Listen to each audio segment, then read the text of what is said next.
Hi, everyone, and welcome back for another episode of Malice in the Mitten. I'm your host, Tracy Preston, along with my bestie, Christine Mulligan. Hey, Christine. Hey, Trace. How's it going? What are we getting into today? Well, today we're going to talk about one of the oldest missing persons cases here in Michigan. So let's get into it. This is Season 6, Episode 16, Paige Renkoski. Today's story was researched and written by Angela Hoefler. So thank you, Angela. Paige Marie Renkoski was born on February 2nd, 1960 in Lansing, Michigan, to Carl and Artis Renkoski. The second of four daughters, she spent her childhood in Hazlitt before moving to Okemos. As a teenager, she worked as a babysitter and modeled for local bridal shows, being featured in 17 magazine. As an adult, she preferred staying at home and desired marriage and children. She had recently earned an associate's degree in child development from Lansing Community College and aimed to operate her own daycare center from her residence. She had scheduled a meeting with an insurance broker to discuss liability insurance, and she was employed as a substitute school teacher at an educational child care center in Okemos, Michigan. But all her hopes and dreams for her future would never come to fruition. On May 24th, 1990, at just 30 years old, Paige simply just vanished. Her disappearance is one of Michigan's longest-running cold cases, and in May of this year, it will be 35 years since anyone has seen her. On May 24th, 1990, around 11:30 a.m., Paige Renkoski drove her mother to Detroit Metropolitan Airport and then visited a friend in Canton, Michigan. Between 2:30 p.m. and 2:45 p.m., she was seen at a now-closed store west of Interstate 275 in Canton, where she bought a beer, which was found later in her car. The store clerk remembered her distinctive outfit, a multicolored, loose-fitting, flower-patterned pants, a V-neck white sweater worn backwards, and a long green beaded necklace. And I just want to pause on that. Do you remember that? Wearing the long V-neck sweaters, but we wore them backwards. That was kind of like the style back then. Yeah. I totally forgot all about that. All right, so Paige was last seen on Interstate 96 near Fowlerville, talking to two African-American men by a maroon minivan. Witnesses reported she seemed upset, and one man appeared to be comforting her with a hand on her shoulder. Descriptions of the men given to a sketch artist were consistent. Her fiancé and father, a police officer, suggested she wouldn't stop unless she knew them or saw a badge. The reason for her stop remains unknown. In the 1980s, there were three other unsolved abductions / possible murders of young women in the general area where Paige vanished. During this period, numerous incidents involving individuals impersonating police officers and presenting counterfeit badges to motorists were reported. It remains unclear whether these murders and other occurrences are connected to Paige's disappearance. Multiple individuals reported sightings of Paige driving west on I-96. One witness, a woman, stated that she might have observed her at a rest stop kiosk. Additionally, two long-haul truck drivers claimed to have seen a blonde-haired woman matching Renkoski's description and possibly passed her while she was operating her vehicle on I-96. A motorist observed Renkoski and another individual around 3:30 p.m. when passing by the same location 4 hours later at approximately 7:30 p.m. The motorist noticed Renkoski's vehicle was still there. Investigators were called to the scene at the time and discovered Renkoski's silver 1986 Oldsmobile Cutlass Calais abandoned. Oh my God, the Oldsmobile Cutlasses, those were big in the 80s. Everybody had an Oldsmobile. Yeah. The keys were in the ignition, the lights and radio were on, the doors were unlocked, and the engine was still idling. The driver's side door was unlocked, and Renkoski's purse, wallet, shoes, and an open bottle of beer were found inside the vehicle. There were also no visible signs of damage to her car. The police arranged for the vehicle to be towed, but it was not processed as a crime scene because the responding officer initially deemed it to be an abandoned vehicle. Like, what in the actual? Now, what is with these Michigan police? They really like to bumble a crime scene sometimes. Right? Like, come on now. The car's on, a purse, like all these things. Seriously, you think that's an abandoned car? Like, nothing made a flag go up anywhere? It's kind of crazy. That's crazy. Yeah. Why would you think that's abandoned? That just doesn't even make any sense. So that's really, they really screwed the pooch.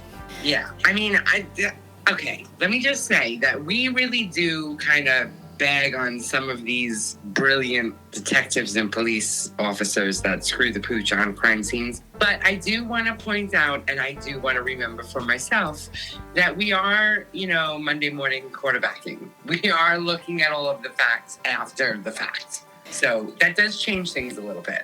Maybe it wasn't so blaringly obvious. Well, I don't know how in this case, but you know what I'm saying. I'm just trying to be impartial. I know, and you are doing a good job at it, but I'm mad as hell because none of that makes any sense to me. I'm not even a cop. I should have been a detective. Yeah. Yeah, I agree, but I'm just saying, like, it makes me cringe a little bit when I poo-poo on somebody else's job. You know what I'm saying? Because it's not my job. It's not what I do. It's what they do. And I don't want a Monday morning quarterback and be like, oh, my God, you're horrible. That was so dumb. That was so blatant. But maybe it wasn't at the time. But now in the retelling of it, it is. I'm just trying to be nice because, I just don't want to poo-poo on anybody else's job. You know what I'm saying? Yeah, I feel you. And there are some amazing police officers out there, and I appreciate all of them. But still, come on. What chick leaves her purse? What the fuck is happening here? Exactly. Who abandons a vehicle and leaves it on? I just can't let that one go, but good for you. Okay. Do-do-do. Moving on. Moving on. Do-do-do. All right, here we go. All right, so they subsequently discovered that Renkoski was indeed missing and that the car was not abandoned. Upon examining the vehicle, law enforcement found several fingerprints and palm prints. However, a match has not yet been identified in any law enforcement database. Now, Paige was engaged to be married in November of 1990. At the time of her disappearance, it was reported that she had been experiencing problems with her fiancé. However, it is not believed that she chose to leave the area voluntarily for this reason. It is possible that the purpose of her visit to Canton with her friend was to discuss a relationship. Nevertheless, her fiancé was promptly eliminated as a suspect. Additionally, she had recently deposited a substantial amount of money in her bank account, which has not been accessed since her disappearance. It has been confirmed that she did not have any travel plans. Paige's parents and sisters became strong advocates in the missing persons community. Despite experiencing a grand mal seizure around the time of Paige's disappearance, her father remained dedicated to searching for his daughter. Although he never fully recovered and passed away 4 years later, he continued to contribute to the efforts to find Paige. Paige's mother, Artis, was instrumental in supporting NAM US at its inception, and her daughter's case remains one of the earliest registered case numbers. NAMUS stands for the National Missing and Unidentified Person System. Artists also led the Mid-Michigan chapter of Murdered Children in Michigan, as well as initiatives such as Missing in Michigan and the Cold Cases website. When Paige disappeared, it coincided with the advent of the internet, and according to one of her daughters, artists became proficient in utilizing Facebook. On June 27, 1990, workers commenced the installation of billboards featuring Renkoski along Interstate 96, and a total of 25 billboard advertisements were scheduled for placement. In May of 2001, an unidentified inmate at a Michigan prison was named as a suspect in the Renkoski case. This individual was incarcerated for carjacking, a crime involving a young woman that took place only weeks after Renkoski's disappearance. Police interviewed the suspect multiple times and believed he had been among the individuals Renkoski spoke to shortly before she went missing. However, after the individual took and passed a lie detector test, investigators decided not to pursue him further in their inquiry. In 2009, detectives informed reporters that they had a list of 6 potential suspects, one of whom was killed in Detroit in 1999. They did not disclose his name, but mentioned that he once owned a burgundy minivan similar to the vehicle witnesses reported seeing on the day Paige went missing.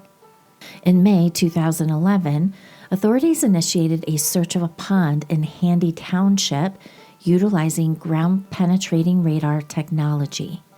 This action allowed a report from a woman who claimed to have seen a pair of cement-covered boots in the area around the time that Renkoski went missing. In November 2011, the FBI, along with state and local law enforcement agencies, initiated an excavation operation in Conway Township to locate Renkoski's remains. Cadaver dogs identified the site a week before the dig started. Investigators went to the property after reviewing a 1999 case file, which included a, quote, hand-drawn map indicating Renkoski's remains were buried there. The map was unexpectedly placed on the desk of one of the investigators. Law enforcement authorities have officially classified the case as a homicide, despite the fact that her body has not been located and no individuals have been charged in connection with her disappearance or death. Michigan Crime Stoppers is offering a monetary reward of up to $2,500 for any information relevant to Renkoski's case. In May of 2013, officials announced plans to install billboards featuring Renkoski along with 2 other missing women. On February 2, 2018, a joint memorial service was conducted for Renkoski and her mother, who passed away in December of 2017. Artis was 84 years old at the time of her death, and she continued to search for her missing daughter until her passing.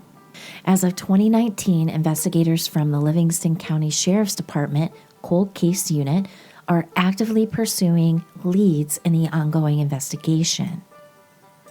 The disappearance of Renkoski is examined in a book about the death of Linda Sobeck, titled Death of a Model, authored by true crime writer Clifford L. Leindecker. Now, Linda Sobeck was 27 years old, a beautiful blonde-haired, blue-eyed former Los Angeles Raiders cheerleader, also known as a Raiderette. She also was a bikini and trade show model and aspiring actress who, in November of 1995, went on a last-minute photo shoot with Charles Rathbun. She was sexually assaulted, asphyxiated, and buried in a shallow grave in Angeles National Forest. It's interesting because I kind of did a little look up. I'm like, Linda Sobeck, who is this? And she's quite beautiful, but it is interesting because these 2 women do share a lot of the same physical attributes. You know what I mean? So I would really like to get a hold of this book because I'm wondering what this author, what he found that he thinks is a link between these two ladies.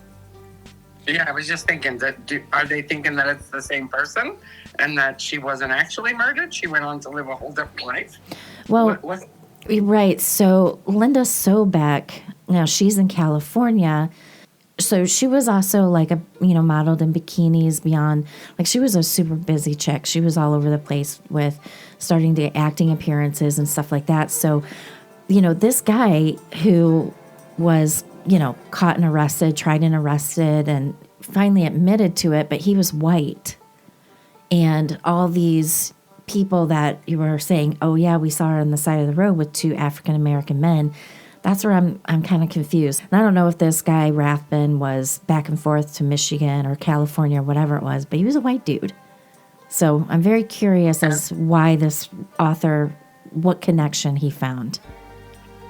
Well, in the late 80s and early 90s, we became aware of a lot of racial tension where whenever there was a crime or anybody accusing anybody, that most people would say it was an African-American man, when in case it wasn't. It was just their fears of it that made them claim that. Right. There's a lot of other instances of that.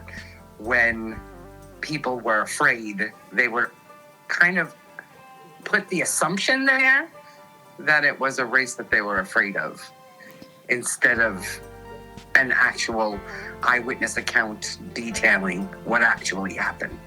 Right. That's why we are pretty certain that eyewitness accounts are fallible. Highly fallible. Well, that still happens today. Yeah, exactly, unfortunately. Yeah, it's very, very frustrating.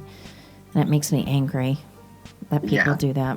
All right, so Paige's sisters and family members persist in their efforts to locate her while also continuing the advocacy work initiated by artists on behalf of missing persons and their families. Now, wouldn't it be amazing if one of you, our listeners, had any information regarding the disappearance of Paige Renkoski? If you do, please contact the Livingston County Sheriff's Department Cold Case Unit. If you go to their website, milivecounty.gov, you will see 4 cold cases there, and Paige is one of them. Now, I've put the link in the show notes, or you can email them at coldcasetips@livegov.com, also in the show notes, or please call 517-540-7880. Now, I will tell you that this is a case that a lot of people here in Michigan, especially in the area, they remember this very clearly on the news. In fact, my neighbor told me about it last year, and it's just, people are just like, what in the heck happened to this woman? It's just awful. And it's curious to me, like, what did these people do? Now, I'm not going with what color they were or anything like that, but what was it that got this woman to pull over? I mean, her dad was a police officer, for crying out loud. And they're in an unmarked van. Yeah, and I'm assuming that unmarked vans, I mean, other than in New York, but then again, in the late 80s, early 90s, SWAT teams would be in vans all the time. We called them TNT. I believe that actually stood for something. So maybe they had those in Michigan as well. And that's why she pulled over, because she thought it was a TNT van. Could have been. Could have been. You know what I mean? That just actually came to me as you were saying that the van pulled her over. I was like, she would probably know. And then as I was saying, she would know what unmarked cars look like because her father was in the force. Then I was thinking, back at that time, we had them in New York as well, TNT vans. So I don't know. Maybe that's what she thought. Could have been. I mean, heck, they probably could have, tailed her, got right up on her, flashed a badge in the, through the window. And it's just, to me, I'm like, why in the hell? Like, if she was out of the car, like, right, eyewitnesses reported seeing her out of the car, standing by the van, talking to 2 men. Why are her shoes left in the car? Like that, I just don't understand why is the car still on, and I can see if she pulled over, the car was, left on, and how they got her out of the vehicle. I don't know. It's just like, man, oh man, I don't want to victim blame, but man, didn't she have like a sick feeling in her stomach? I don't know. Coulda, woulda, shoulda, but the whole thing is just bizarre. It's bizarre to me. Yeah, well, you never know. You never know. You never know. So again, if there's anybody out there who knows anything, please contact the Sheriff's Department Cold Case Unit. It would be really, really something amazing if this poor family could have some resolution. I mean, it's just the sisters left now. Well, we'll keep our fingers crossed that somebody out there who knows something says something, like Nina likes to say. See something, say something. See something, say something. Let's do it. This case is 35 years old. Let's get it done. All right. Well, thank you, everyone. Thank you for coming back and listening. As always, if you're listening to us on YouTube, hit that like and share and subscribe buttons. It really does help the growth of our show. Thank you, everyone. Have a great week, and we will see you back on Wednesday for Round Robin. Have a great week, everyone. Bye. Bye.